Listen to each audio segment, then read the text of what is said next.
ಭಾಸ್ಕರನ ಆಗಮನದ ಜೊತೆಗೆ ಹಕ್ಕಿಗಳ ಚಿಲಿಪಿಲಿ ಕಲರವ ಕಿವಿಗೆ ಕೇಳುತ್ತಾ ಇದ್ದರೂ ಮುದುರಿ ಮಲಗಿದ್ದ ಸೂರ್ಯ. ಛೆ, ಯಾಕಾದ್ರೂ ಇಷ್ಟು ಬೇಗ ಬೆಳಗು ಆಗುತ್ತೋ, ಈ ಚಳಿಗೆ ಎದ್ದೇಳೋಕೆ ಮನಸ್ಸೇ ಬರಲ್ಲ ಎಂದು ಹೇಳಿಕೊಂಡೇ ಮೈ ಮುರಿಯುತ್ತಾ ಎದ್ದು ಬೆಡ್ ಮೇಲೆ ಕುಳಿತು ಕಿಟಕಿಯ ಕಡೆಗೆ ದೃಷ್ಟಿ ಹಾಯಿಸಿದ. ಆಗ ತಾನೇ ಭಾಸ್ಕರನ ಕಿರಣಗಳು ಹಸಿರೆಲೆಗಳ ಮೇಲೆ ಬಿದ್ದು ನಾಟ್ಯವಾಡುತ್ತಾ ಇತ್ತು. ಓ, ಇವತ್ತು ಕಾಲೇಜಿಗೆ ಜಾಯ್ನ್ ಆಗಬೇಕು. ಹೊಸ ಕಾಲೇಜ್ ಹೇಗಿರುತ್ತೋ ಏನೋ ಎಂದು ಹೇಳಿಕೊಂಡ ರೂಮಿನ ಒಳಗೆ ಇದ್ದ ಬಾತ್ರೂಮ್ನತ್ತ ಹೆಜ್ಜೆ ಹಾಕಿದ ನಮ್ಮ ಲೆಕ್ಚರರ್ ಸೂರ್ಯ. ನಗುಮುಖದ ಸುಂದರ ತರುಣ, 6 ಅಡಿ ಎತ್ತರದ ಸದೃಢವಾದ ದೇಹ, ಕ್ಲೀನ್ ಶೇವ್ ಮಾಡಿದಾಗಲ್ಲ ಕೆನ್ನೆಯಲ್ಲಿ ಬೀಳುವ ಅಗಲವಾದ ಗುಳಿಗೆ. ಎಷ್ಟೋ ಹುಡುಗಿಯರು ಬಿದ್ದು ಹೋಗಿದ್ದರು. ಹಾಕಿದ್ದ ಫಾರ್ಮಲ್ ಶರ್ಟ್ ಸ್ಲೀವ್ ಮಡಚುತ್ತಾ ಬುಕ್ ಹಿಡಿದು ಟಕ್ ಟಕ್ ಸದ್ದು ಮಾಡುತ್ತಾ ಬರುವ ಅವನನ್ನು ಕಣ್ಣು ಬಾಯಿ ಬಿಟ್ಟು ನೋಡುವ ಹುಡುಗಿಯರಿಗೇನು ಕಮ್ಮಿ ಇಲ್ಲ. ಎಷ್ಟು ಕ್ಲಿಷ್ಟಕರ ವಿಷಯವನ್ನು ಸರಳವಾಗಿ ಅರ್ಥವಾಗುವಂತೆ ಹೇಳುವ ಅವನಿಗೆ ವಿದ್ಯಾರ್ಥಿನಿಯರ ಅಭಿಮಾನಿಗಳ ಬಳಗವೇ ಇತ್ತು. ಅವನ ಬುದ್ಧಿವಂತಿಕೆಯ ಫಲವಾಗಿ MSCಯಲ್ಲಿ ಗೋಲ್ಡ್ ಮೆಡಲ್ ಅವನನ್ನು ಅರಸಿ ಬಂದಿತ್ತು. ಎಕ್ಸಾಮ್ಸ್ಗಳನ್ನು ಬರೆದು ಪಾಸಾದ ಕಾರಣ ಸರ್ಕಾರಿ ಉದ್ಯೋಗ ಕೂಡ ಸಿಕ್ಕಿಬಿಟ್ಟಿತು. ಮೊದಲಿದ್ದ ಕಾಲೇಜ್ ಬಿಟ್ಟು ಈಗ ಸರ್ಕಾರಿ ಕಾಲೇಜಿಗೆ ಜಾಯ್ನ್ ಆಗೋದು ಅನಿವಾರ್ಯವಾಗಿತ್ತು. ಭಾರವಾದ ಹೃದಯದಿಂದ ಅವನನ್ನು ಬೀಳ್ಕೊಟ್ಟಿದ್ದರು ಅವನ ಶಿಷ್ಯಂದಿರು. ಶವರ್ ಕೆಳಗೆ ನಿಂತವನು ಹಾಡುಗುನುಗುತ್ತಾ ಇದ್ದಂತೆ, ಸೂರ್ಯ, ತಿಂಡಿ ತಯಾರಾಗಿದೆ, ರೆಡಿಯಾಗಿ ಬಾ, ನೀನು ಕಾಲೇಜ್ ಹತ್ರ ಬಿಟ್ಟು ನಾನು ಆಫೀಸ್ಗೆ ಹೋಗಬೇಕು. ಅವನ ಗೆಳೆಯ ವಿನೋದ್ ಬಾಗಿಲು ಲಾಕ್ ಮಾಡಿ ಹೊರಗಿನಿಂದ ಎಚ್ಚರಿಸಿ ಹೋಗಿದ್ದ. ಅವನ ಮಾತಿಗೆ ಬದಲು ಹೇಳದೆ ಬುಕ್ ಜಾಯ್ನ್ ಆಗೋ ದಿನ ಕೊಡಬೇಕಾದ ಪತ್ರಗಳನ್ನು ಜೋಡಿಸಿ ಇಟ್ಟುಕೊಂಡು ಫಾರ್ಮಲ್ ಶರ್ಟ್ ಧರಿಸಿ ಕೂದಲನ್ನು ಸೆಟ್ ಮಾಡಿ ಪರ್ಫ್ಯೂಮ್ ಸಿಂಪಡಿಸಿ ಶೂ ಸದ್ದು ಮಾಡುತ್ತಾ ತಯಾರಾಗಿ ಕೆಳಗೆ ಬಂದಿದ್ದ. Good morning Surya. Good morning Vinod. ನೀನು ಆಫೀಸ್ಗೆ ಹೋಗು, ಹೇಗೂ ಬೈಕ್ ಇದೆ, ನಾನು ಹೋಗ್ತೀನಿ. ಇದು ಬೆಂಗಳೂರು ಅಲ್ಲ ಕಣೋ, ಉಡುಪಿ. ಇಲ್ಲಿನ ಕಾಲೇಜ್ ರೂಟ್ಗಳು ನಿಂಗೆ ಗೊತ್ತಿದೆಯಾ? ಗೊತ್ತಿಲ್ಲ ಅಂದರೆ ಗೂಗಲ್ ಮ್ಯಾಪ್ ಇದೆಯಲ್ಲೋ, ಹಾಕಿಕೊಂಡು ಹೋಗ್ತೀನಿ ಬಿಡು. ನಗುತ್ತಲೇ ಹೇಳಿ ಪ್ಲೇಟ್ಗೆ ತಿಂಡಿ ಬಡಿಸಿಕೊಂಡು ಒಂದು ತುತ್ತು ತಿನ್ನುತ್ತಾ ಇದ್ದಂತೆ ಅವನ ಫೋನ್ ಸದ್ದು ಮಾಡಿತ್ತು. ನಮ್ಮ ಮದರ್ ಇಂಡಿಯಾ ಕಾಲ್ ಮಾಡ್ತಾ ಇದ್ದಾರೆ ಕಣೋ, ಅವರು ನವ್ಯ ಮನೆಯಲ್ಲಿ ಇರು ಅಂದಿದ್ದಾರೆ. ಹೇಳುತ್ತಲೇ ಸೂರ್ಯ ಕಾಲ್ ತೆಗೆದನು. ಹಲೋ ಅಮ್ಮ. ಸೂರ್ಯ, ಎಲ್ಲೋ ಇದ್ದೀಯಾ ನೀನು? ನವ್ಯ ಮನೆಗೆ ಹೋಗಿಲ್ವಾ? ಅವಳು ನೀನು ಅಲ್ಲಿ ಬಂದೇ ಇಲ್ಲ ಅಂದ್ಲು. ನೋಡು, ಹೊಸ ಊರು, ಅವರ ಮನೆಯಲ್ಲಿ ಇದ್ದುಕೊಂಡು ಹೋಗಬಹುದು ಅಂತ ಅವಳು ಹೇಳಿದ್ದು ತಾನೆ. ಒಂದೇ ಉಸಿರಿಗೆ ಮಾತನಾಡಿದ್ದರು ಲಲಿತಾ. ಅಮ್ಮ, ನನ್ನ ಮಾತು ಕೇಳಿ. ಅಕ್ಕನಿಗೆ ಮದುವೆಯಾಗಿ ಇನ್ನು ಸ್ವಲ್ಪವೇ ದಿನ ಆಗಿರೋದು. ಈಗಲೇ ಅಲ್ಲಿ ಹೋಗಿ ಇರೋದು ಯಾಕೋ ನನಗೆ ಸರಿ ಕಾಣ್ತಿಲ್ಲ. ನನಗೂ ಅರ್ಥ ಆಗುತ್ತೆ ಕಣೋ, ಆದರೆ ನವ್ಯನೇ ಹೇಳಿದ್ದು, ಜೊತೆಗೆ ಅಕುಲ್ ಕೂಡ ಹೇಳಿದ್ದಾನೆ. ಅವರ ಮನೆಯವರು ಎಲ್ಲರೂ ತುಂಬ ಒಳ್ಳೆಯವರು ಕಣೋ. ಬೀಗರು ಕೂಡ ಅಷ್ಟೇ. ಮಗ ಇನ್ನೊಂದು ಊರಿಗೆ ಹೋಗಿ ಕಷ್ಟಪಡುವ ಬದಲು ಮಗಳ ಮನೆಯಲ್ಲಿ ಇರಲಿ ಎನ್ನುವ ಆಶಯ ಅವರದು. ಆದರೂ ಯಾಕೋ ಇದೆಲ್ಲ ಸರಿ ಕಾಣ್ತಾ ಇಲ್ಲ. ನೋಡೋಣ. ಈಗ ಸದ್ಯಕ್ಕೆ ನಾನು ವಿನೋದ್ ಮನೆಯಲ್ಲಿ ಇದ್ದೀನಿ. ನಾನು ನಿಮಗೆ ಮತ್ತೆ ಕಾಲ್ ಮಾಡ್ತೀನಿ, ಅಪ್ಪನ ಕೇಳಿದೆ ಅಂತ ಹೇಳಿ ಎಂದು ಮುಂದಿನ ಮಾತಿಗೆ ಅವಕಾಶ ನೀಡದಂತೆ ಕರೆ ತುಂಡರಿಸಿದ.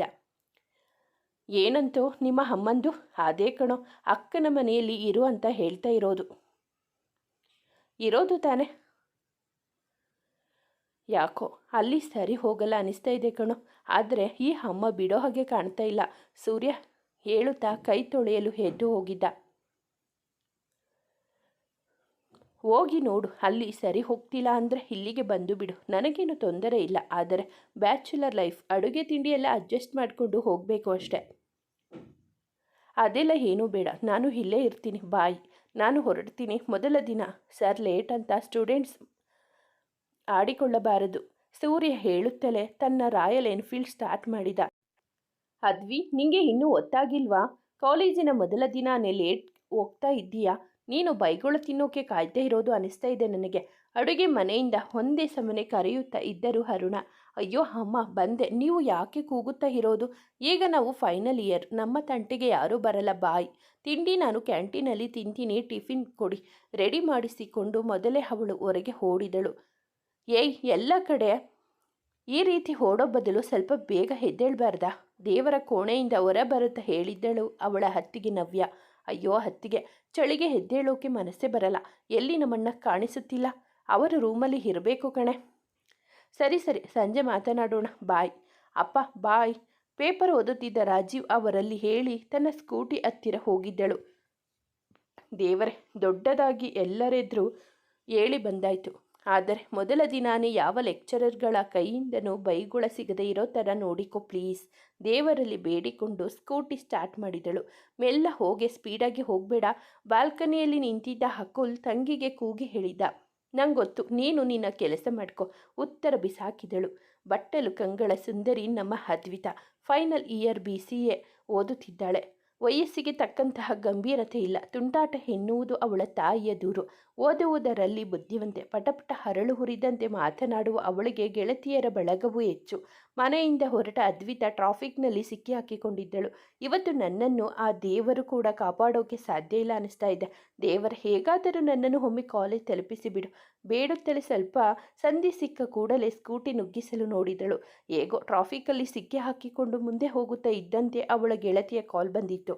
ಅದ್ವಿ, ಎಲ್ಲಿದ್ದೀಯಾ? ಕಾಲೇಜ್ ಶುರು ಆಗೋದಕ್ಕೂ ಮುಂಚೆ ಜೂನಿಯರ್ಸ್ನ ಸ್ವಲ್ಪ ರ್ಯಾಗ್ ಮಾಡಿ ಮಜಾ ತಗೊಳ್ಳೋಣ ಅಂದರೆ ನೀನು ಪತ್ತೇನೇ ಇಲ್ವಲ್ಲೇ? ಸೃಷ್ಟಿ ಮಾತನಾಡುತ್ತಾ ಇದ್ದಳು. ಕಿವಿಗೆ ಬ್ಲೂಟೂತ್ ಹಾಕಿದ ಕಾರಣ ಅವಳ ಜೊತೆ ಮಾತನಾಡುತ್ತಾ ಬಂದೇ ಕಣ, ಇನ್ನೊಂದು 10 ನಿಮಿಷದಲ್ಲಿ ಕಾಲೇಜ್ನಲ್ಲಿ ಇರ್ತೀನಿ. ಕ್ಲಾಸ್ಗೆ ಹೋಗಿರಬೇಡ, ಹೊರಗೆ ನಿಂತಿರು. ಅವಳಲ್ಲಿ ಮಾತನಾಡುತ್ತಾ ಹೋಗುತ್ತಿದ್ದ ಅದ್ವಿತಾ ಸ್ವಲ್ಪ ವೇಗ ಜಾಸ್ತಿ ಮಾಡಿದಳು. ಅತ್ತ ಕಡೆಯಿಂದ ಗೂಗಲ್ ಮ್ಯಾಪ್ ಹಾಕಿಕೊಂಡು ಕಾಲೇಜ್ ಹುಡುಕುತ್ತಾ ನಿಧಾನವಾಗಿ ಹೋಗುತ್ತಾ ಇದ್ದ ಸೂರ್ಯ. ಕೂಡಲೇ ಸಿಗ್ನಲ್ ಬಿದ್ದು ಸಡನ್ನಾಗಿ ಬ್ರೇಕ್ ಹಾಕಿ ನಿಲ್ಲಿಸಿದಳು. ಬರೀ ನಿಲ್ಲಿಸುವುದಷ್ಟೇ ಅಲ್ಲದೆ ಮುಂದೆ ವಾಲಿದಂತೆ ಆಗಿ ಎದುರಿಗೆ ಇದ್ದ ಸೂರ್ಯನ ಬೈಕ್ನ ಹೊಡೆದು ಹೋಗಿತ್ತು. ಅಯ್ಯೋ ದೇವ್ರೆ, ನಾನು ಸತ್ತೆ ನಾನು ಇವತ್ತು ಎಂದುಕೊಂಡು ಅದ್ವಿತಾ, ಸಾರಿ ಸರ್, ಸಾರಿ, ತಿಳಿಯದೆ ಆಗಿದ್ದು, ನನಗೆ ಕ್ಷಮಿಸಿಬಿಡಿ. ಮೊದಲೇ ಅವಸರದಲ್ಲಿ ಇದ್ದ ಸೂರ್ಯನ ಸಿಟ್ಟು ನೆತ್ತಿಗೇರಿತು. ಕಣ್ಣೀನು ಆಕಾಶದಲ್ಲಿ ಇಟ್ಟುಕೊಂಡು ಓಡಿಸುತ್ತಾ ಇದ್ದೀಯಾ? ನಿನ್ನಂಥವರಿಗೆ ಲೈಸೆನ್ಸ್ ಯಾರು ಕೊಟ್ಟಿದ್ದು? ತಪ್ಪು ಮಾಡಿದವರನ್ನು ಸುಮ್ಮನೆ ಬಿಡದೆ ಶಿಕ್ಷಿಸುವ ಸೂರ್ಯ ಸರ್ ಅದ್ವಿತಾಗೆ ಸರಿಯಾಗಿ ಕ್ಲಾಸ್ ತೆಗೆದುಕೊಂಡಿದ್ದರು. ಜನರು ಗುಂಪು ಸೇರುತ್ತಿದ್ದಂತೆ ಅವಳಿಗೆ ಅವಮಾನವಾದಂತಾಯಿತು. ಏನು ಬೇಜಾನ್ ಮಾತಾಡ್ತಾ ಇದ್ದೀಯಾ? ಏನು ತಪ್ಪಾಯಿತು ಅಂತ ಸಾರಿ ಕೇಳಿದೆ ತಾನೇ? ಕ್ಷಮಿಸುವುದು ಬಿಟ್ಟು ಈ ರೀತಿ ಹೇಳ್ತಾ ಇದ್ದೀಯಾ? ನನ್ನ ಕಣ್ಣು ಆಕಾಶದಲ್ಲಿತ್ತು ನಿಜ, ನಿನ್ನ ಕಣ್ಣು ಭೂಮಿ ಮೇಲೆ ಇತ್ತು ತಾನೆ. ನಿಂಗೆ ಸರಿಯಾಗಿ ಹೋಗೋಕೆ ಏನಾಗಿತ್ತು ರೋಗ? ತಾನು ಬಿಡದೆ ಮಾತು ಮುಂದುವರೆಸಿದ್ದಳು ಅದ್ವಿತಾ. ತಪ್ಪು ನಿನ್ನದು ಇಟ್ಕೊಂಡು ನನ್ನ ಮೇಲೆ ಹವಾಜಾಕುವುದು. ಮೊದಲು ನೀನು ಗಾಡಿ ನಿಲ್ಲಿಸಿ ನಡಿ ಪೊಲೀಸ್ ಸ್ಟೇಷನ್ಗೆ. ಈಗಂತೂ ಅದ್ವಿತಾ ಗಾಬರಿಯಾಗಿದ್ದಳು. ಏನಮ್ಮ, ಸರಿಯಾಗಿ ಗಾಡಿ ಓಡಿಸೋಕೆ ಆಗಲ್ವಾ? ನೋಡು, ಗ್ಲಾಸ್ ಒಡೆದು ಹೋಗಿದೆ. ಅಲ್ಲಿದ್ದ ಒಬ್ಬ ವ್ಯಕ್ತಿ ಹೇಳುತ್ತಾ ಇದ್ದಂತೆ, ಏನಯ್ಯ ನೀನು ಕೂಡ ಆ ರೀತಿ ಮಾತಾಡ್ತಾ ಇದ್ದೀಯಾ? ನಾನೇನು ಬೇಕು ಅಂತ ಮಾಡಿದ್ನಾ? ಅದ್ವಿತಾ ಮಾತು ತೆಗೆದಿದ್ದಳು. ನೋಡು, ನಿನ್ನ ಹತ್ರ ವಾದ ಮಾಡೋಕ್ಕೆ ನನಗೆ ಟೈಮ್ ಇಲ್ಲ. ಮೊದಲು ನೀನು ಮಾಡಿರೋ ತಪ್ಪಿಗೆ ಈ ಗಾಡಿ ಸರಿ ಮಾಡಿಸಬೇಕು, ಇಲ್ಲಾಂದರೆ ಪೊಲೀಸ್ ಸ್ಟೇಷನ್ಗೆ ಬರಬೇಕು. ಸೂರ್ಯನಿಗೆ ತನ್ನ ಪ್ರೀತಿಯ ಬೈಕಿಗೆ ಹಿಂದಿನಿಂದ ಗುದ್ದಿದ ಅವಳ ಮೇಲೆ ವಿಪರೀತ ಸಿಟ್ಟು ಬಂದಿತ್ತು. ನೋಡಿ ಸರ್, ಪೊಲೀಸ್ ಸ್ಟೇಷನ್ ಎಲ್ಲ ಬೇಡ. ಏನಮ್ಮ, ನಿನ್ನಿಂದ ತಪ್ಪಾಗಿದೆ. ಅವರ ಗಾಡಿಗೆ ರಿಪೇರಿಗೆ ಎಷ್ಟು ಖರ್ಚಾಗುತ್ತೋ ಅದನ್ನು ಕೊಟ್ಟು ಬಿಡು. ನಾನು ಕೊಡಲ್ಲ. ನಾನು ಯಾಕೆ ಕೊಡಲಿ? ವಾದ ಶುರು ಮಾಡಿದಳು ಅದ್ವಿತಾ. ಸುತ್ತಲೂ ನಿಂತಿದ್ದ ಜನರೆದುರು ಒಬ್ಬ ಅಪರಿಚಿತ ವ್ಯಕ್ತಿ ಜಗಳ ಆಡುತ್ತಾ ಇರೋದು ಅದ್ವಿತಾಗೆ ಅವಮಾನವಾದಂತೆ ಆಗಿತ್ತು. ಅಲ್ಲಿಗೆ ಟ್ರಾಫಿಕ್ ಪೊಲೀಸರು ಕೂಡ ಆಗಮಿಸಿದ್ದು ಇನ್ನೂ ದೊಡ್ಡ ತಲೆಬಿಸಿಯಾಗಿತ್ತು. ಏನು ನಡೀತಾ ಇದೆ ಇಲ್ಲಿ? ಜಗಳ ಆಡೋಕೆ ನಿಮಗೆ ಸಾರ್ವಜನಿಕರ ರಸ್ತೆ ಸಿಕ್ಕಿದ್ದ? ಟ್ರಾಫಿಕ್ ಪೊಲೀಸ್ ಒಬ್ಬ ಎಚ್ಚರಿಸಿದ. ಸರ್, ಸರಿಯಾದ ಸಮಯಕ್ಕೆ ನೀವು ಬಂದಿದ್ದು ಒಳ್ಳೆಯದೇ ಆಯಿತು. ಈ ಹುಡುಗಿ ನನ್ನ ಬೈಕ್ಗೆ ಹಿಂದಿನಿಂದ ಗುದ್ದಿ ಗ್ಲಾಸ್ ಒಡೆದು ಹಾಕಿ ನನ್ನ ಹತ್ರ ವಾದ ಮಾಡ್ತಾ ಇದ್ದಾಳೆ. ಮಾಡಿದ ನಷ್ಟಕ್ಕೆ ದಂಡ ಕೊಡೋಕೆ ಹೇಳಿದರೆ ವಾದ ಮಾಡ್ತಾ ಇದ್ದಾಳೆ. ಯಾರದು ತಪ್ಪು ಇದ್ದರೂ ಮುಲಾಜ್ ಇಲ್ಲದೆ ದಂಡಿಸುವ ಸೂರ್ಯ ಸರ್ ಅದ್ವಿತಾನ ಸರಿಯಾಗಿ ಸಾಕ್ಷಿ ಸಮೇತ ಹಿಡಿದು ಬಿಟ್ಟಿದ್ದರು. ಅದ್ವಿತಾಗೆ ಮೈಯೆಲ್ಲ ಹುರಿದು ಹೋಗಿತ್ತು. ತಪ್ಪು ಆಗಿದ್ದೇನು ನಿಜ, ಆದರೆ ಕ್ಷಮೆ ಕೇಳಿದ್ರು ಕೂಡ ಕರುಣೆ ತೋರದೆ ಇರೋ ವ್ಯಕ್ತಿಗೆ ಅವಳು ಅಹಂಕಾರಿ, ಕರುಣೆ ಇಲ್ಲದ ಮೃಗ ಅನ್ನುವ ಬಿರುದುಕೊಂಡು ಬಿಟ್ಟಿದ್ದಳು. ಏನಮ್ಮ, ಅವನು ಹೇಳ್ತಾ ಇರೋದು ನಿಜಾನಾ? ವಯಸ್ಸಾದ ಟ್ರಾಫಿಕ್ ಪೊಲೀಸ್ ಕೇಳಿದ ಪ್ರಶ್ನೆಗೆ ಹೌದು ಎಂದಳು ಅದ್ವಿತಾ ಮೆಲ್ಲಗೆ. ಸರ್, ನಿಜವಾಗಿಯೂ ನಾನು ಬೇಕು ಅಂತ ಮಾಡಿಲ್ಲ. ಏನೋ ಗೊತ್ತಿಲ್ಲದೆ ಹಾಗೂ ಹೋಯಿತು. ಅದನ್ನೇ ದೊಡ್ಡ ರಂಪಾಟ ಮಾಡ್ತಾ ಇದ್ದಾನೆ ಈ ಮನುಷ್ಯ. ಅವಳ ಮಾತು ಸೂರ್ಯನಿಗೆ ರೇಗಿತು. ಒಂದು ವೇಳೆ ನಿಮ್ಮ ಗಾಡಿಗೆ ಈ ರೀತಿ ಮಾಡಿದರೆ ಸುಮ್ಮನೆ ಇರ್ತಾ ಇದ್ರಾ? ಕಾಲು ಮುರಿದು ಕೈಗೆ ಕೊಡ್ತಾ ಇದ್ದೆ. ಮುಖ ತಿರುವಿ ಸಣ್ಣಗೆ ಗುಣಗಿದ್ದ ಮಾತು ಸೂರ್ಯನ ಕಿವಿಗೆ ಬೀಳೋದು ತಡ ಆಗಲಿಲ್ಲ.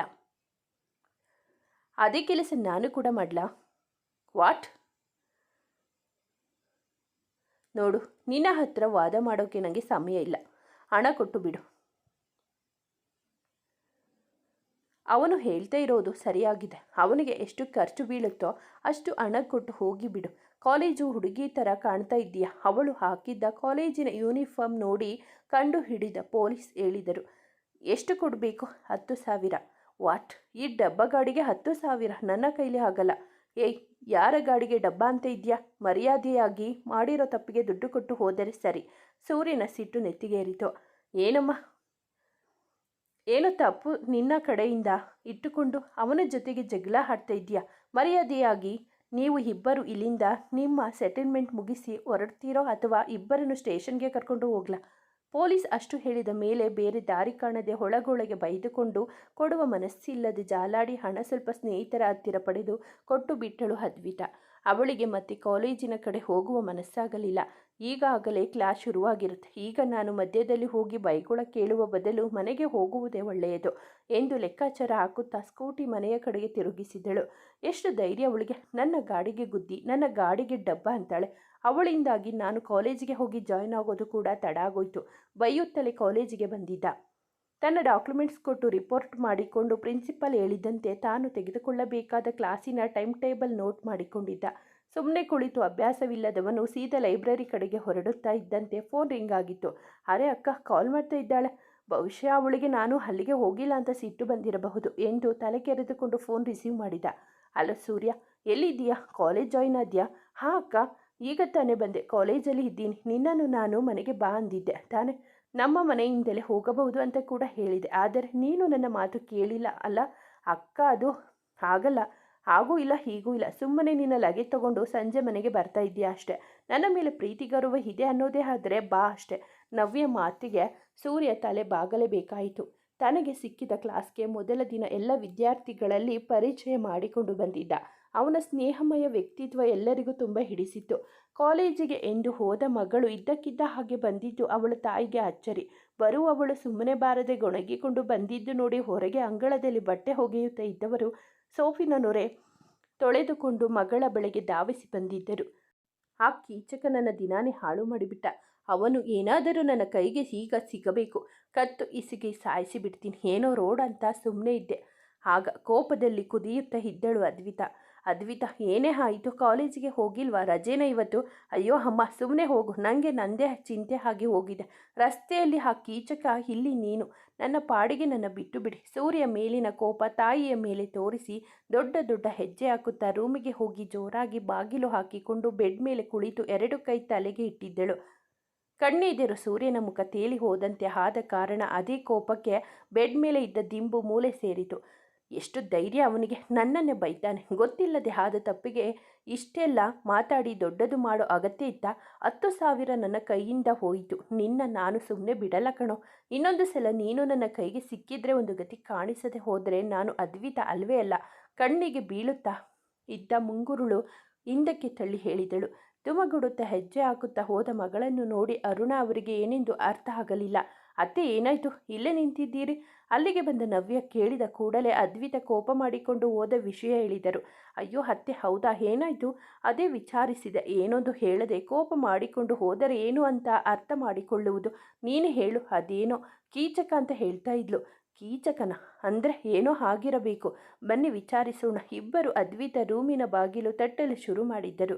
1-2 ಬಾರಿ ತಟ್ಟಿದ ಕೂಡಲೇ ಬಾಗಿಲು ತೆಗೆದು, ನಾನು ಹೇಳಿದೆ ತಾನೆ, ನನ್ನ ಬಿಟ್ಟು ಬಿಡಿ, ಅಸಹನೆಯಿಂದ ಹೇಳಿದ ಅವಳಿಗೆ, ಅದ್ವಿ ಏನಾಯಿತು ಅಂತ ಹೇಳು. ನೀನು ಈ ರೀತಿ ಆಡ್ತಾ ಇದ್ದರೆ ನಾವಾದರೂ ಏನಂತ ಅರ್ಥ ಮಾಡಿಕೊಳ್ಳುವುದು. ಏನಾಯಿತು ಅಂತ ಹೇಳಿ. ನವ್ಯ ಕೇಳಿದಾಗ ರಸ್ತೆಯಲ್ಲಿ ನಡೆದ ಘಟನೆ ಹೇಳಿದಳು. ಓ ಮೈ ಗಾಡ್, ಇಷ್ಟೆಲ್ಲ ಆಯಿತಾ? ಹೌದು ಅತ್ತಿಗೆ, ಏನೋ ಗೊತ್ತಿಲ್ಲದೆ ಆಯಿತು. ಅದಕ್ಕೆ ಏನಿಲ್ಲ ಅಂದು ಹುಡುಗಿ ಅಂತ ಕೂಡ ನೋಡದೆ 10,000 ವಸೂಲಿ ಮಾಡಿದ. ಅಳುದನಿ ತೆಗೆದು ಹೇಳಿದಳು ಅದ್ವಿತಾ. ಅಲ್ಲ ಕಣೆ, ನಿಂಗೆ ನೋಡಿಕೊಂಡು ಹೋಗೋಕೆ ಆಗಿಲ್ವಾ? ಅದಕ್ಕೆ ಅವಸರ ಬೇಡ ಅನ್ನೋದು. ಅವನ ಗಾಡಿ ಹಾಳು ಮಾಡಿದೆ ಅನ್ನೋ ಕೋಪಕ್ಕೆ ಹಾಗೆಲ್ಲ ಮಾತನಾಡಿರಬಹುದು. ಅರುಣ ನಿಜ ವಿಷಯ ಹೇಳುತ್ತಾ ಇದ್ದಂತೆ, ಅಮ್ಮ, ಅವನು ಏನಾದರೂ ನಿನ್ನ ರಿಲೇಷನ್ನ? ಅವನನ್ನು ವಹಿಸಿಕೊಂಡು ಮಾತಾಡ್ತಾ ಇದ್ದೀಯಾ? ನೋಡಿ, ಮೊದಲೇ ಕೋಪದಲ್ಲಿ ಇದ್ದೀನಿ. ಸುಮ್ಮನೆ ಹೋಗಿ ಇಲ್ಲಿಂದ, ಕಿರುಚಿ ಬಿಟ್ಟಿದ್ದಳು ಅದ್ವಿತಾ. ಸಂಜೆಯ ಸಮಯ. ಕಾಲೇಜ್ ಮುಗಿದು ಬೈಕ್ ರೆಡಿ ಮಾಡಿಕೊಂಡು ಲಗೇಜ್ ಹಿಡಿದು ಮನಸ್ಸಿಲ್ಲದ ಮನಸ್ಸಿನಿಂದ ಅಕ್ಕನ ಮನೆಗೆ ಬಂದಿದ್ದ ಸೂರ್ಯ. ಮುಂದಿನ ಅವಾಂತರದ ಅರಿವು ಇಲ್ಲದೆ ಗೇಟ್ ಮುಂದೆ ಹೋಗುವುದೋ ಬೇಡವೋ ಎಂದು ಯೋಚಿಸುತ್ತಾ ಗಾಡಿ ನಿಲ್ಲಿಸಿಕೊಂಡು ಇಳಿಯದೆ ಕುಳಿತಿದ್ದ. ಹಾಗೆ ಹೆಗಲ ಮೇಲೆ ಕೈ ಬಿದ್ದಾಗ ತಿರುವಿ ನೋಡಿದ. ಅಲ್ಲಿ ಇದ್ದಿದ್ದು ಅವನ ಭಾವ ಅಕುಲ್. ಏನಪ್ಪ ಬಾಮ್ಮ ಇದ್ದ? ಇಲ್ಲಿ ನಿಂತು ಏನು ಕನಸು ಕಾಣ್ತಾ ಇದ್ದೀಯಾ? ಹಾಂ, ಬಂದೆ. ಬೈಕ್ ಪಾರ್ಕ್ ಮಾಡಿ ಅಕುಲ್ ಹಿಂದೆ ಹೆಜ್ಜೆ ಹಾಕುತ್ತಾ ಇದ್ದಂತೆ ಅರುಣ್ ಎದುರಾಗಿದ್ದರು. ಇವನು ಅಮ್ಮ, ಇವನು ನವ್ಯ ತಮ್ಮ ಸೂರ್ಯ. ಹೌದಾ ಪಾಪ, ಕೂತ್ಕೋ. ನವ್ಯ ಮೇಲೆ ಇರಬೇಕು. ಮಹಡಿ ಕಡೆಗೆ ನೋಡುತ್ತಲೇ ಹೇಳಿ ಅವನನ್ನು ವಿಚಾರಿಸಿಕೊಳ್ಳುವ ಸಲುವಾಗಿ ಅಡುಗೆ ಮನೆಗೆ ಹೋಗಿದ್ದರು. ಬಾರೋ, ನಿನ್ನ ಅಕ್ಕ ಮೇಲೆ ಇರಬೇಕು, ಹೋಗೋಣ. ಅಕುಲ್ ಅವನನ್ನು ಎಬ್ಬಿಸಿ ಮಾತನಾಡುತ್ತಾ ಮೇಲೆ ಕರೆದುಕೊಂಡು ಬಂದಿದ್ದ. ಅವನ ರೂಮಿನ ಹತ್ತಿರ ಬರುತ್ತಾ ಇದ್ದಂತೆ ಅಕುಲ್ಗೆ ಯಾವುದೋ ಮುಖ್ಯವಾದ 1 ಸೆಕೆಂಡ್, ಈಗ ಬರ್ತೀನಿ ಅಂದು ಹೋಗಿದ್ದ. ಅವನು ಹೋದತ್ತಾ ನೋಡಿ ಸುತ್ತಲೂ ಕಣ್ಣಾಡಿಸುತ್ತಾ ಬಂದಾಗ ಅವನ ಕಿವಿಗೆ ಒಂದು ರೂಮಿನಿಂದ ಕೇಳಿ ಬಂದ ಹೆಣ್ಣು ದನಿ ಕೇಳಿ ಅಕ್ಕನೇ ಇರಬೇಕು ಎಂದು ಹಿಂದೆ ಮುಂದೆ ಯೋಚಿಸದೆ ಆ ರೂಮಿನ ಒಳಗೆ ನುಗ್ಗಿಬಿಟ್ಟಿದ್ದ. ಅದ್ವಿತ ಆಗ ತಾನೇ ತಲೆ ಸ್ನಾನ ಮುಗಿಸಿ ಸಣ್ಣಗೆ ಹಾಡು ಗುನುಗುತ್ತಾ ಟವೆಲಲ್ಲಿ ತಲೆ ಒರೆಸಿಕೊಳ್ಳುತ್ತಾ ಇದ್ದಿದ್ದು ನೋಡಿ ನವ್ಯ ಅಂದುಕೊಂಡ. ಸೂರ್ಯ ಅಕ್ಕ ಎನ್ನುತ್ತಾ ಖುಷಿಯಿಂದ ಹೋಗಿ ಹಿಂದಿನಿಂದ ಅಪ್ಪಿಕೊಂಡು ಬಿಟ್ಟಿದ್ದ. ಅವನು ಮುಖ ನೋಡದೆ ದೊಡ್ಡ ಅವಾಂತರ ಮಾಡಿದ್ದ. ಬೆಚ್ಚಿಬಿದ್ದ ಅದ್ವಿತ ಹೊರಟಾಗಿ ಬಿಡಿಸಿಕೊಂಡು ಕೋಪದಲ್ಲಿ ಕಣ್ಣೆದುರು ನಿಂತಿದ್ದ ಸೂರ್ಯನ ನೋಡಿ ತಡ ಮಾಡದೆ ಕೆನ್ನೆಗೆ ಬಾರಿಸಿಬಿಟ್ಟಿದ್ದಳು. ಎಷ್ಟು ಧೈರ್ಯ ನಿಂಗೆ, ಹಿಂದಿನಿಂದ ಬಂದು ತಬ್ಬಿಕೊಳ್ಳೋಕೆ? ಅದು ಸರಿ, ಇಲ್ಲೇನು ಕೆಲಸ ನಿಂಗೆ? ರಸ್ತೆಯಲ್ಲಿ ಎಲ್ಲರ ಎದುರು ನನ್ನ ಮರ್ಯಾದೆ ತೆಗೆದು 10,000 ವಸೂಲಿ ಮಾಡಿ ಈ ರೀತಿ ಮಾಡ್ತಾ ಇದ್ದೀಯಾ? ಕೆಕ್ಕರಿಸಿ ನೋಡುತ್ತಾ ಬೈಯುತ್ತಾ ಇದ್ದ ಅದ್ವಿತಾನ ನೋಡಿ ಕಣ್ಣು ಬಾಯಿ ಬಿಟ್ಟು ನೋಡಿದ್ದ ಸೂರ್ಯ. ನೀನು ಇಲ್ಲಿ ಹೇಗೆ? ಚುರುಗುಡುತ್ತಾ ಇದ್ದ ಕೆನ್ನೆಯ ಮೇಲೆ ಕೈ ಇಟ್ಟುಕೊಂಡು ಕೇಳಿದ್ದ ಸೂರ್ಯ ಮಾತಿಗೆ. ಹೋ ತಗೊಳಪ್ಪ, ನನ್ನ ಮನೆಗೆ ಬಂದು ನೀನೇನು ಇಲ್ಲಿ ಅಂತ ಕೇಳ್ತಾ ಇದ್ದೀಯಾ? ಎಷ್ಟು ಧೈರ್ಯ ನಿಂಗೆ? ಅವಳ ಮಾತಿಗೆ ಒಮ್ಮೆಲೆ ಕಕ್ಕಾಬಿಕ್ಕಿಯಾಗಿದ್ದ. ಇವಳ ಮನೆ ಅಂದರೆ ಅಕುಲ್ ಇವಳಿಗೆ ಏನಾಗಬೇಕು? ಯೋಚಿಸುತ್ತಾ ಇದ್ದಂತೆ ಅವನ ಚಿಂತೆಯನ್ನು ಬಗೆಹರಿಸುವ ಸಲುವಾಗಿ ಅಕುಲ್ ಅವನನ್ನು ಹುಡುಕುತ್ತಾ ಅಲ್ಲಿಗೆ ಬಂದಿದ್ದ. ಸೂರ್ಯ, ನೀನಿಲ್ಲಿದ್ದೀಯಾ? ಒಂದು ಇಂಪಾರ್ಟೆಂಟ್ ಕಾಲ್ ಬಂದಿತ್ತು ಆಫೀಸ್ದು, ಹಾಗಾಗಿ ಹೋಗಬೇಕಾಯಿತು ಅಂದ ಹಾಗೆ ಇವಳು ನನ್ನ ತಂಗಿ ಅದ್ವಿತ. ಪುಟ್ಟ, ಇವನು ನವ್ಯ ತಮ್ಮ ಸೂರ್ಯ. ವಾಟ್, ಅತ್ತಿಗೆ ತಮ್ಮನ? ನಾನು ಇವರನ್ನು ಮದುವೆಯಲ್ಲಿ ನೋಡೇ ಇಲ್ಲ. ಅದ್ವಿತ ಕೋಪ ಅಚ್ಚರಿ ತುಂಬಿ ಸೂರ್ಯನ ಕಡೆಗೆ ನೋಡುತ್ತಾ ಕೇಳಿದಳು. ಅದನ್ನು ನಾನು ಹೇಳ್ತೀನಿ. ಮದುವೆ ದಿನ ಇವನಿಗೆ ಎಕ್ಸಾಮ್ ಇತ್ತು, ಹಾಗಾಗಿ ಮದುವೆಗೆ ಇಲ್ಲಿ ಇರಲಿಲ್ಲ. ರಿಸೆಪ್ಷನ್ ದಿನ ನಿನಗೆ ಎಕ್ಸಾಮ್ ಇತ್ತು ಅಂತ ನೀನು ಇರಲಿಲ್ಲ, ಹಾಗಾಗಿ ನಿನಗೆ ಗೊತ್ತಿಲ್ಲ ಅಷ್ಟೆ. ಸೂರ್ಯ, ಏನೋ ನೀನು ನೆನ್ನೆ ಬರ್ತೀನಿ ಅಂತ ಹೇಳಿ ಇವತ್ತು ಬರ್ತಾ ಇದ್ದೀಯಾ? ಅದು ಕೂಡ ನಾನು ಹೇಳಿದ ಮೇಲೆ. ಯಾವಾಗಲೂ ಬಂದೆ ತಾನೇ, ಯಾಕಾದರೂ ಬಂದೇನೋ. ಒಳ್ಳೆ ಮರ್ಯಾದೆ ಸಿಕ್ಕಿತು ನನಗೆ. ಸೂರ್ಯ ಗೊಣಗಿ ಹೇಳಿದ್ದು ಅದ್ವಿ ಕಿವಿಗೆ ಬಿದ್ದು ಕಿಸಕ್ಕನೆ ನಕ್ಕಳು. ಅವಳ ನಗು ಅವನ ಕೋಪದ ಬೆಂಕಿಗೆ ತುಪ್ಪ ಸುರಿದ ಹಾಗೆ ಆಗಿತ್ತು. ಏನೋ ಮರ್ಯಾದೆ ಅಂತ ಹೇಳ್ತಾ ಇದ್ದೀಯಾ? ನವ್ಯ ಕಿವಿಗೆ ಅರ್ಧ ಬರ್ಧ ಕೇಳಿತು. ಅದೇ ಅಕ್ಕ, ಬಂದಾಯಿತಲ್ಲ, ಇನ್ನು ಮರ್ಯಾದೆ ಶುರು ಮಾಡು ಅಂತ ಹೇಳಿದೆ ಅಷ್ಟೆ. ಹೇಗೋ ಸೂರ್ಯ ತಪ್ಪಿಸಿಕೊಂಡಿದ್ದ. ಅಕುಲ್ ಆ ಹುಡುಗನನ್ನು ಕರೆದುಕೊಂಡು ಬಾ, ಕಾಫಿ ತಿಂಡಿ ರೆಡಿ ಮಾಡಿದ್ದೇನೆ, ಅರುಣ ಕೆಳಗಿನಿಂದಲೇ ಕೂಗಿ ಹೇಳಿದ್ದರು. ಬಂದ್ವಿ ಅತ್ತೆ, ಉತ್ತರ ಹೇಳಿದ್ದು ನವ್ಯ. ಸೂರ್ಯ, ಬಾ, ನಿನ್ನ ರೂಮ್ ತೋರಿಸ್ತೀನಿ, ಫ್ರೆಶ್ ಆಗಿ ಬಾ. ನವ್ಯ ಅವನನ್ನು ಕರೆದುಕೊಂಡು ಹೋಗುವುದನ್ನು ನೋಡಿ ಅದ್ವಿತ ಖುಷಿಯಿಂದ ನಕ್ಕಿದಳು. ನನ್ನ ಕೈಯಿಂದ 10,000 ವಸೂಲಿ ಮಾಡಿಕೊಳ್ಳುತ್ತೀಯಾ? ನನ್ನ ತಂಟೆಗೆ ಬಂದರೆ ನನ್ನನ್ನು ಹೆದರು ಹಾಕಿಕೊಂಡರೆ ಏನಾಗುತ್ತೆ ಅಂತ ನಾನು ತೋರಿಸ್ತೀನಿ. ಕಣ್ಣಲ್ಲಿ ಕೋಪ ಇಟ್ಟುಕೊಂಡೆ ಅವನು ಹೋದ ಕಡೆಗೆ ನೋಡಿದಳು. ಎಷ್ಟು ಧೈರ್ಯ ಅವಳಿಗೆ ನನ್ನ ಕೆನ್ನೆಗೆ ಹೊಡೆಯೋಕೆ? ಏನೋ ಗೊತ್ತಿಲ್ಲದೆ ತಪ್ಪಾಯಿತು ಹಾಗಂತ ಹೊಡೆದೇ ಬಿಡೋದಾ? ಹುಡುಗಿಯರಿಗೆ ಮಾತಿಗಿಂತ ಕೈ ಮೊದಲು ಬರುತ್ತೆ. ಮೊದಲೇ ನನಗೆ ಈ ಮನೆಗೆ ಬರೋಕೆ ಇಷ್ಟ ಇರಲಿಲ್ಲ, ಇನ್ನು ಹೇಗಪ್ಪ ಈ ಮನೆಯಲ್ಲಿ ಇರೋದು? ಈ ಬಾಯಿ ಬಡ್ಕಿ ಬಾಯಿಗೆ ಸಿಕ್ಕಿ ನಾನು ಏನೇನು ಅನುಭವಿಸೋಕೆ ಇದೇನೋ ಏನೋ ಮನದಲ್ಲಿ ಹೇಳಿಕೊಂಡು ಫ್ರೆಶ್ ಆಗಿ ಕೆಳಗೆ ಬಂದಿದ್ದ ಸೂರ್ಯ, ಬಾ ಕೂತ್ಕೋ. ಅಮ್ಮನಿಗೆ ಕಾಲ್ ಮಾಡಿದ್ಯಾ? ಪಾಪ ಅವರಿಗೆ ನಿಂದೆ ಚಿಂತೆ ಆಗಿರುತ್ತೆ.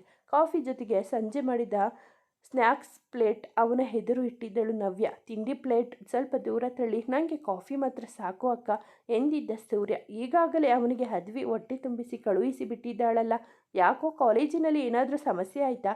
ಸಪ್ಪಗೆ ಇದ್ದ ತಮ್ಮನ ವಿಚಾರಿಸಿಕೊಳ್ಳುತ್ತಾ ಇದ್ದಂತೆ, ಯಾಕಮ್ಮ ನವ್ಯ, ಅವನಿಗೆ ತಿಂಡಿ ಇಷ್ಟ ಆಗಿಲ್ವಾ? ಏನು ತಗೊಳ್ತಾ ಇಲ್ಲ? ಇದು ಕೂಡ ನಿನ್ನ ಮನೆ ಅಂದ್ಕೋ, ಸಂಕೋಚ ಮಾಡ್ಕೊಬೇಡ. ಅರುಣ ಉಪಚಾರ ಮಾಡಿದ್ದರು. ಹಾಗೇನಿಲ್ಲ ಆಂಟಿ, ನನಗೆ ತಿಂಡಿ ಬೇಡ, ಕಾಫಿ ಮಾತ್ರ ಸಾಕು ಎಂದಿದ್ದ ಸೂರ್ಯ. ನಾನು ನಿನ್ನ ಅಕ್ಕನಿಗೆ ಅತ್ತೆ ಕಣೋ, ವರಸೆಯಲ್ಲಿ ನಿಂಗೂ ಕೂಡ ಅತ್ತೆ, ಹಾಗೆ ಕರಿ. ಇದೇನಿದು ಹೊಸದಾಗಿ ಆಂಟಿ ಅಂತ? ಅಯ್ಯೋ ನನ್ನ ಬುದ್ಧಿಗೆ ಇಷ್ಟು, ಏನೇನೋ ಯೋಚನೆ ಮಾಡ್ತಾ ಮರ್ತೆ ಬಿಟ್ಟೆ ಎಂದು ತನಗೆ ತಾನೇ ಬೈದುಕೊಂಡ ಸೂರ್ಯ. ಸಾರಿ ಅತ್ತೆ, ಏನೋ ಯೋಚನೆಯಲ್ಲಿ ಆಂಟಿ ಅಂದಿದ್ದು, ಅಲ್ಲಿಗೆ ಅದನ್ನು ಸರಿ ಮಾಡಲು ಪ್ರಯತ್ನಪಟ್ಟ. ಹೇಗಿದ್ದೀಯಪ್ಪ? ರಾಜಿ ಕೂಡ ಅವನ ಪಕ್ಕ ಇದ್ದ ಚೇರ್ ಎಳೆದುಕೊಂಡು ಕುಳಿತಿದ್ದರು. ನಾನು ಚೆನ್ನಾಗಿದ್ದೀನಿ ಮಾವ, ನೀವು ಹೇಗಿದ್ದೀರಾ? ಇದೇನಪ್ಪ? ಅದು ಸರಿ, ನಿಂಗೆ ಇಲ್ಲೇ ಕಾಲೇಜಲ್ಲಿ ಕೆಲಸ ಸಿಕ್ಕಿತು ಅಂದ್ಲು ನವ್ಯ. ಯಾವ ಕಾಲೇಜು? ಸೂರ್ಯ ಹೇಳಲು ಬಾಯಿ ತೆರೆದಾಗ ಅವನ ಫೋನ್ ರಿಂಗ್ ಆಗಿತ್ತು. 1 ಸೆಕೆಂಡ್, ನನ್ನ ಫ್ರೆಂಡ್ ಕಾಲ್ ಮಾಡ್ತಾ ಇದ್ದಾನೆ. ಸೂರ್ಯ ಅಲ್ಲಿಂದ ಎದ್ದು ಹೊರಗೆ ಬಂದು ಬಿಟ್ಟ. ಹಲೋ ಸೂರ್ಯ, ನೀನು ನಿಮ್ಮ ಅಕ್ಕನ ಮನೆಗೆ ಹೋಗಿದ್ದೀಯಾ? ಹಾಕಣೋ ಬಂದಿದ್ದೀನಿ. ತುಂಬ ದಿನ ಈ ಮನೆಯಲ್ಲಿ ಇರಲ್ಲ ಅನಿಸ್ತಾ ಇದೆ. ಯಾಕೋ, ಏನಾಯಿತು? ಅಲ್ಲಿ ನಿಮ್ಮ ಅಕ್ಕನ ಅತ್ತೆ ಮಾವ ಏನಾದರೂ ಅಂದ್ರಾ? ಚೇಚೆ, ಹಾಗೇನೂ ಇಲ್ಲ. ಎಲ್ಲ ತುಂಬ ಒಳ್ಳೆಯವರು. ಆದರೆ ಒಂದು ಮೋಹಿನಿನ ಬಿಟ್ಟು, ಅದ್ವಿತಾ ಮುಖ ನೆನೆಯುತ್ತಾ ಹೇಳಿದ್ದು ಸೂರ್ಯ. ಹೇಯ್, ಮೋಹಿನಿನ ಏನೋ ಹೇಳ್ತಾ ಇದ್ದೀಯಾ? ದೆವ್ವದ ಕಾಟ ಕಣೋ.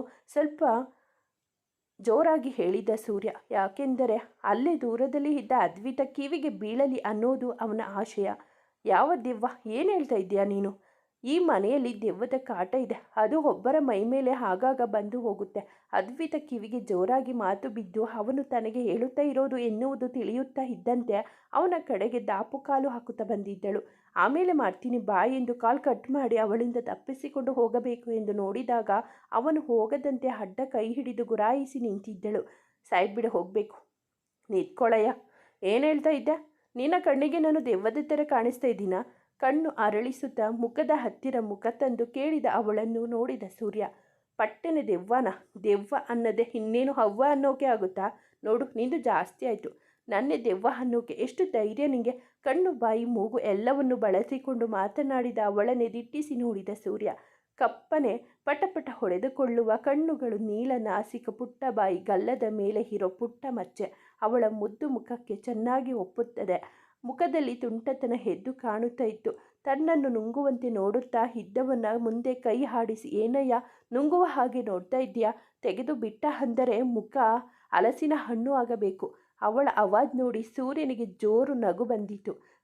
ತನ್ನ ಮಾತಿಗೆ ನಗುತ್ತಾ ಇರೋದು ನೋಡಿ ಅದ್ವಿ ಕೋಪ ಜಾಸ್ತಿಯಾಗಿತ್ತು. ಯೋ, ನನ್ನ ಮುಖದಲ್ಲಿ ಏನು ಕೋತಿ ಕುಣಿತಾ ಇದೆಯಾ? ಹಾಗೆ ನುಂಗುವ ಹಾಗೆ ನೋಡ್ತಾ ಇದ್ದೀಯಾ? ನುಂಗುವ ಅಭ್ಯಾಸ ನಿಂಗೆ ಇರಬಹುದು, ನನಗೆ ಇಲ್ಲ. ಎಷ್ಟೇ ಆದರೂ ದೆವ್ವ ಅಲ್ವಾ? ಸೂರ್ಯ ಅವಳ ಮಾತಿಗೆ ಪ್ರತಿ ಉತ್ತರ ನೀಡಿದ. ಯಾರೊಂದಿಗೂ ಈ ರೀತಿ ಜಗಳ ಕಾಯದ ಸೂರ್ಯ ಅದ್ವಿತ ಜೊತೆ ಕದನಕ್ಕೆ ಇಳಿದು ಬಿಟ್ಟಿದ್ದ. ಅದೇನೋ ಮೋಡಿ ಅವಳ ಮಾತಿನಲ್ಲಿ. ಅವಳ ಮಾತಿಗೆ ಪ್ರತಿ ಉತ್ತರ ಕೊಡಲೇಬೇಕು ಅನಿಸುವಂತೆ ಆಗಿತ್ತು. ನೋಡು, ಸುಮ್ಮನೆ ಕಾಲು ಕೆರೆದುಕೊಂಡು ಜಗಳಕ್ಕೆ ಬರ್ತಾ ಇದ್ದೀಯಾ? ಇದು ಚೆನ್ನಾಗಿರಲ್ಲ. ಬೆರಳು ತೋರಿಸಿ ಹೇಳಿದ ಅವನಿಗೆ. ಏನೇ ಮಾಡ್ತೀಯಾ ಎನ್ನುತ್ತಾ ಅವಳ ಮುಂದೆ ಹೋದಂತೆ ಹಿಂದೆ ಹಿಂದೆ ಹೋಗಿದ್ದಳು ಅನ್ವಿತಾ.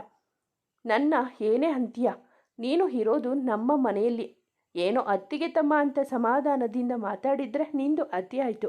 ಅವಳ ಎದೆಬಡಿತ ಜೋರಾಯಿತು. ಅದು ಭಯಕ್ಕೋ ಅಥವಾ ಅವನ ಛೇಡಿಸುವ ನೋಟಕ್ಕೋ ಎಂದು ಅರಿವಾಗಿಲ್ಲ ಅದ್ವಿತಾಗೆ. ನಿನ್ನ ಈ ಮಾತನ್ನು ಸಮಾಧಾನ ಅಂತ ಹೇಳ್ತಾರ? ಅದೇನೋ ಹೇಳಿದೆ, ಕೋತಿ ಕುಣಿತಾ ಇದೆಯಾ ಅಂತ ಅಲ್ವಾ? ಅಲ್ಲ, ಕೋತಿಯ ಮುಖದಲ್ಲಿ ಕೋತಿ ಹೇಗೆ ಕುಣಿಯೋಕೆ ಸಾಧ್ಯ? ಮತ್ತೊಮ್ಮೆ ಕೆಣಕಿದ ಅವಳನ್ನು. ನಿಂಗೆ ಎಷ್ಟು ಧೈರ್ಯ ನನಗೆ ಕೋತಿ ಅಂತೀಯ? ನಿನ್ನ ಈ ಮನೆಯಿಂದ ಆದಷ್ಟು ಬೇಗ ಕಿಕ್ಔಟ್ ಮಾಡಿಸದೆ ಹೋದರೆ ನನ್ನ ಹೆಸರು ಅದ್ವಿತಾನೇ ಅಲ್ಲ. All the best. ಹೊಸ ಹೆಸರು ಹುಡುಕು. ಕಣ್ಣು ಮಿಟುಕಿಸಿ ಹೋದ ಸೂರ್ಯ ಕಡೆಗೆ ನೋಡಿ ಹಲ್ಲು ಕಚ್ಚಿದಳು ಅದ್ವಿ. ಇಷ್ಟು ಧೈರ್ಯ ಅವನಿಗೆ? ನನಗೆ ಮೋಹಿನಿ ಅಂತಾನೆ. ಅವನು ದೊಡ್ಡ ರಾಕ್ಷಸ. ಬೈದುಕೊಂಡು ಒಳಗೆ ಬಂದ ಅದ್ವಿತಾನ ನೋಡಿ, ಏನಾಯ್ತು ಪುಟ್ಟ, ಯಾಕೆ ಗುರ್ಗುರ್ ಅಂತ ಇದ್ದೀಯಾ? ಅಕುಲ್ ಪ್ರಶ್ನೆ ಮಾಡಿದ. ಎಲ್ಲ ಈ ಕೀಚಕನಿಂದ ನನ್ನ ಮೂಡ ಹಾಳಾಗಿ ಹೋಗಿದೆ. ತನ್ನ ಕೋಪ ಹೊರಗೆ ಹಾಕಿದಳು. ವಾಟ್ ಕೀಚಕನ? ಏನು ಹೇಳ್ತಾ ಇದ್ದೀಯಾ? ನೀನು ಸರಿಯಾಗಿ ಹೇಳು. ಅಣ್ಣನ ಮಾತಿಗೆ ಅವಳು ಉತ್ತರ ಹೇಳದೆ ಫ್ರಿಜ್ಜಲ್ಲಿ ಇಟ್ಟಿದ್ದ ಕೋಲ್ಡ್ ವಾಟರ್ ಕುಡಿದಿದ್ದಳು. ಅಕುಲ್, ಅದನ್ನು ನಾನು ಹೇಳ್ತೀನಿ. ಇವತ್ತು ಕಾಲೇಜಿಗೆ ಹೋಗ್ತೀನಿ ಅಂತ ಹೋದವಳು ಹೋಗದೆ ಅರ್ಧ ದಾರಿಗೆ ವಾಪಸ್ ಬಂದು ಬಿಟ್ಲು. ಹೌದಾ ಪುಟ್ಟ, ಏನಾಯಿತು ನಿನಗೆ? ನನಗೇನಾಗುತ್ತೆ? ಆಗಿದ್ದು ಎಲ್ಲ ಅವನಿಗೆ. ಆ ರಾಕ್ಷಸ ಎಲ್ಲರ ಎದುರು ನನಗೆ ಅವಮಾನ ಮಾಡಿದ್ದ. ಅವನನ್ನು ನಾನು ಸುಮ್ಮನೆ ಬಿಡೋ ಮಾತೇ ಇಲ್ಲ. ಮುಷ್ಟಿ ಬಿಗಿ ಆಗಿತ್ತು. ಅದೇನಾಯಿತು ಅಂತ ಹೇಳಮ್ಮ. ಅವಳು ಬಾಯಿ ತೆರೆಯುವ ಮುನ್ನವೇ ಸೂರ್ಯ ಅಲ್ಲಿಗೆ ಬಂದಾಗ ಉತ್ತರ ಹೇಳದೆ ರೂಮಿಗೆ ಹೋಗಿದ್ದಳು. ಈ ಹುಡುಗಿಗೆ ನನ್ನ ಮೇಲೆ ಕೋಪ ಹೋಗಿಲ್ಲ ಅಲ್ಲ? ನಾನು ಯಾಕೆ ಅಷ್ಟು ರ್ಯಾಶ್ ಆಗಿ ನಡೆದುಕೊಂಡಿದ್ದು? ನನ್ನ ಮೇಲೆ ನನಗೆ ಆಶ್ಚರ್ಯ ಆಗ್ತಾ ಇದೆ. ಅವನ ಮೇಲೆ ಅವನಿಗೆ ಅಚ್ಚರಿ ಆಗಿತ್ತು. ಕೋಪ ಬಾರದೇ ಇರುತ್ತಾ? ನನ್ನ ಪ್ರೀತಿಯ ಬೈಕ್ ಅದು. ನನಗೆ ಬರೀ ಬೈಕಲ್ಲ, ನನ್ನ ಎಮೋಷನ್. ಅದಕ್ಕೆ ಗುದ್ದಿದ್ರೆ ಸುಮ್ಮನೆ ಬಿಡ್ತೀನ ನಾನು? ತಪ್ಪು ಅವಳೇ ಮಾಡಿದ್ರು ಕೂಡ ಅದೆಷ್ಟು ಅಹಂಕಾರ ಅವಳಿಗೆ. ಬೈದುಕೊಂಡು ತನಗಾಗಿ ಕೊಟ್ಟಿದ್ದ ರೂಮಿಗೆ ಬಂದಿದ್ದ ಸೂರ್ಯ. ನವ್ಯ ಇವಳಿಗೆ ಏನೇ ಆಗಿದೆ? ಯಾಕೆ ಈ ರೀತಿ ಇದ್ದಾಳೆ? ಅಕುಲ್ ತಂಗಿ ಹೋದ ಕಡೆಗೆ ನೋಡುತ್ತಾ ಮಡದಿಯನ್ನು ಪ್ರಶ್ನೆ ಮಾಡಿದ. ಅದೇ ಅಕುಲ್, ಅವಳು ಗೊತ್ತಿಲ್ಲದೆ ಮಿಸ್ಸಾಗಿ ಯಾರದೋ ಬೈಕ್ನ ಗುದ್ದಿ ಬಿಟ್ಟಿದ್ದಾಳೆ. ಅವನು ಇವಳ ಹತ್ತಿರ ಜಗಳಕ್ಕೆ ನಿಂತು ಹಣ ವಸೂಲಿ ಮಾಡಿದ್ದಾಳೆ. ನಮ್ಮ ಅದ್ವಿತಾ ಹತ್ರ ಜಗಳ ಆಡಿ ವಸೂಲಿ ಮಾಡೋಕ್ಕೆ ಕೂಡ ಗುಂಡಿಗೆ ಬೇಕು. ಅದೇನೋ ಹೌದು. ಇನ್ನೊಂದು ಸಲ ಅವನು ಅವಳ ಕೈಗೆ ಸಿಕ್ಕಿದ್ರೆ ಆ ಹುಡುಗನ ಗತಿ ಏನಾಗಬಹುದು ಅಂತ ನೆನೆಸಿಕೊಂಡು ನಗು ಬರ್ತಾ ಇದೆ ಅಕುಲ್. ನವ್ಯ ನಗುವಿನ ಜೊತೆಯಾದ ಅಕುಲ್. ಅವರಿಬ್ಬರ ಮಾತು ರೂಮಿನ ಒಳಗೆ ಇದ್ದ ಸೂರ್ಯನ ಕಿವಿಗೆ ಬೀಳೋದು ತಡ ಆಗಲಿಲ್ಲ. ಅಕ್ಕ ಹೇಳೋದು ನೋಡಿದರೆ ಇವಳು ಡೇಂಜರ್ ಅನಿಸ್ತಾ ಇದೆ. ಇರಲಿ, ನಾನೇನು ಕಡಿಮೆ. ಅವಳು ಸೇರು ಆದರೆ ನಾನು ಸವಾ ಸೇರು. ತೋರಿಸ್ತೀನಿ ಅವಳಿಗೆ ಏನಂತ. ಸೂರ್ಯ ಮನದಲ್ಲಿ ಲೆಕ್ಕಾಚಾರ ಹಾಕಿಕೊಂಡ. ಮಧ್ಯರಾತ್ರಿ 12 ಗಂಟೆ ಆಗಿತ್ತು. ರೂಮಿನ ಹೊರಗೆ ಮಲಗಿದ್ದ ಅದ್ವಿತಾ ತಲೆಗೆ ತುಂಟ ಆಲೋಚನೆ ಕೂಡ ಹೊಳೆಯಿತು. ನನ್ನ ದೆವ್ವ ಅಂತೀಯ, ಮಾಡ್ತೀನಿ ನಿಂಗೆ. ನಿಜವಾದ ದೆವ್ವ ಅಂದರೆ ಹೇಗಿರುತ್ತೆ ಅಂತ ತೋರಿಸ್ತೀನಿ. ಆಗಲೇ ಅವಳ ತಲೆಗೆ ತರಲೆ ಯೋಚನೆ ಹೊಳೆಯಿತು. ಸೂರ್ಯ ಮಾರನೇ ದಿನ ನಡೆಸುವ ತರಗತಿಗೆ ಪ್ರಿಪೇರ್ ಆಗುತ್ತಾ ಇದ್ದ. ತಡರಾತ್ರಿಯವರೆಗೆ ಓದುವುದು ಅವನ ಅಭ್ಯಾಸ ಆಗಿತ್ತು. ಹಾಗಾಗಿ ಇನ್ನೂ ಮಲಗಿರಲಿಲ್ಲ. ಕ್ಲಾಸಿಗೆ ಪವರ್ ಪಾಯಿಂಟಲ್ಲಿ ಸ್ಲೈಡ್ ಪೇಪರ್ ಮಾಡುತ್ತಾ ಕುಳಿತಿದ್ದ. ಇದ್ದಕ್ಕಿದ್ದ ಹಾಗೆ ಬಾಗಿಲು ತಟ್ಟುವ ಸದ್ದು ಕೇಳಿ ಕಿವಿಗಳು ಚುರುಕು ಆಗಿತ್ತು. ಇಷ್ಟು ಹೊತ್ತಲ್ಲಿ ಯಾರು ಇರಬಹುದು ಎಂದುಕೊಂಡೆ. ಬಾಗಿಲು ತೆಗೆದಾಗ ಯಾರೂ ಕಾಣಲಿಲ್ಲ. ಅದೇ ಒಂದೆರಡು ಬಾರಿ ಪುನರಾವರ್ತನೆ ಆದಾಗ ಮಾತ್ರ ಸ್ವಲ್ಪ ಆತಂಕ ಆಗಿತ್ತು. ಎದ್ದು ಬಾಗಿಲು ತೆರೆದು ಉಗುಳು ನುಂಗುತ್ತಾ ಹೊರಗೆ ಬಂದು ನೋಡಿದಾಗ ಇಡೀ ಮನೆ ಶಬ್ದ, ಕತ್ತಲು ಆವರಿಸಿದೆ. ತಡಕಾಡಿ ಲೈಟ್ ಸ್ವಿಚ್ ಹಾಕಲು ಹೋಗಿ ಎಡವಿ ಬಿದ್ದಿದ್ದ. ಸೊಂಟ ಮುರಿದ ಹಾಗೆ ಆಗಿತ್ತು. ಅಬ್ಬ, ನಾನೊಬ್ಬ ಕತ್ತಲಲ್ಲಿ ಸ್ವಿಚ್ ಹಾಕೋಕೆ ಹೊರಟೆ. ನನ್ನ ಅವಸ್ಥೆ ಹೀಗಾಗಿದೆ. ಮೊದಲು ಮೊಬೈಲ್ ತಂದು ಫ್ಲ್ಯಾಶ್ ಲೈಟ್ ಹಾಕಿಕೊಂಡು ನೋಡೋಣ ಯಾರು ಬಾಗಿಲು ಬಡಿದಿದ್ದು ಅಂತ. ಎದ್ದೇಳಲು ಪ್ರಯತ್ನ ಮಾಡುತ್ತಾ ಒಂದು ಹೆಜ್ಜೆ ಇತ್ತ ಕೂಡಲೇ ಕಾಲಿಗೆ ಏನೋ ಸಿಕ್ಕಿ ಕಾಲು ಜಾರಿದ ಹಾಗೆ ಆಗಿ ವಾಲಿದ ಕಾರಣ ಹಣೆ ಗೋಡೆಗೆ ಬಡಿದು ಹೋಗಿತ್ತು. ಅಮ್ಮ ನೋವಿನಿಂದ ಕೂಗಿದ. ಎಲ್ಲರೂ ಗಾಢ ನಿದ್ದೆಯಲ್ಲಿ ಇದ್ದ ಕಾರಣ ಅವನ ನೋವಿನ ಕೂಗಿಗೆ ಅಡಗಿ ಕುಳಿತಿದ್ದ ಅದ್ವಿತಾಗೆ ಗಾಬರಿಯಾಗಿತ್ತು. ತಾನು ಮಾಡಿದ್ದು ಅತಿ ಆಯಿತು ಅನಿಸಿ ಅವನಿಗೆ ಸಹಾಯ ಮಾಡಲು ಹೋಗೋದಾ ಎಂದುಕೊಂಡಾಗ ಬೇಡ, ಅನುಭವಿಸಲಿ, ನನಗೆ ಅಷ್ಟೆಲ್ಲ ಮಾಡಿದರೆ ಬಿಟ್ಟು ಬಿಡ್ತೀನಾ ಎಂದುಕೊಂಡು ರೂಮಿನ ಹತ್ತಿರ ಬಂದಾಗ ಅವಳ ಮನಸ್ಸು ಪಾಪ ಎಂದು ಸುರಿತು. ಅವನನ್ನು ಎದ್ದು ಹೊರಗೆ ಬರುವಂತೆ ಮಾಡಿ ಅವನು ಲೈಟ್ ಹಾಕಲು ಬರುತ್ತಾನೆ ಎನ್ನುವ ಲೆಕ್ಕಾಚಾರದಿಂದ ಎಡವಿ ಚೇರ್ ಅಡ್ಡ ಇಟ್ಟಿದ್ದಳು. ಅಲ್ಲಿಂದ ಎದ್ದು ಒಂದೆರಡು ಹೆಜ್ಜೆ ಮುಂದೆ ಇಡುವಲ್ಲಿ ಎಣ್ಣೆ ಚೆಲ್ಲಿದ ಕಾರಣ ಕತ್ತಲಲ್ಲಿ ಅದರ ಮೇಲೆ ಕಾಲಿಟ್ಟು ಜಾರಿ ಗೋಡೆಗೆ ತಾಗುವಂತೆ ಮಾಡಿದ್ದಳು. ಪ್ಲಾನ್ ಏನೋ ಸಕ್ಸಸ್ ಆಗಿತ್ತು. ಆದರೆ ಅವನು ನೋವಿನಿಂದ ಕಿರುಚಿದಾಗ ಇವಳ ಮನದಲ್ಲಿ ನೋವಿನ ಎಳೆತುಂಟತನ ಅವನ ಮೇಲಿದ್ದ ಕೋಪ ಹೀಗೆಲ್ಲ ಮಾಡುವಂತೆ ಮಾಡಿತ್ತು. ಅಮ್ಮ ನೋವಿನಿಂದ ಇದ್ದ ಸೂರ್ಯ ಹೇಗೋ ಎದ್ದುಕೊಂಡು ರೂಮು ಸೇರಿಕೊಂಡ. ಅವನ ಗತಿ ದೇವರಿಗೆ ಪ್ರೀತಿ. ನೋವಿನಿಂದ ಬೆಡ್ ಮೇಲೆ ಸೊಂಟ ಹಿಡಿದುಕೊಂಡು ಕುಳಿತ ಕೂಡಲೇ ಮತ್ತೊಮ್ಮೆ ತೆರೆದು ಬಾಗಿಲು ತಟ್ಟುವ ಸದ್ದು ಕೇಳಿ ಅವನಿಗೆ ಕೋಪ ಕೂಡ ಬಂತು. ಬಾಗಿಲ ಕಡೆಗೆ ಅವನು ನೋಡಿರಲಿಲ್ಲ. ಎಕ್ಸ್ಕ್ಯೂಸ್ ಮೀ, ಮಧುರವಾದ ಧ್ವನಿ ಕೇಳಿದ ಕೂಡಲೇ ತಲೆ ಎತ್ತಿ ಬಾಗಿಲ ಕಡೆಗೆ ನೋಡಿದ.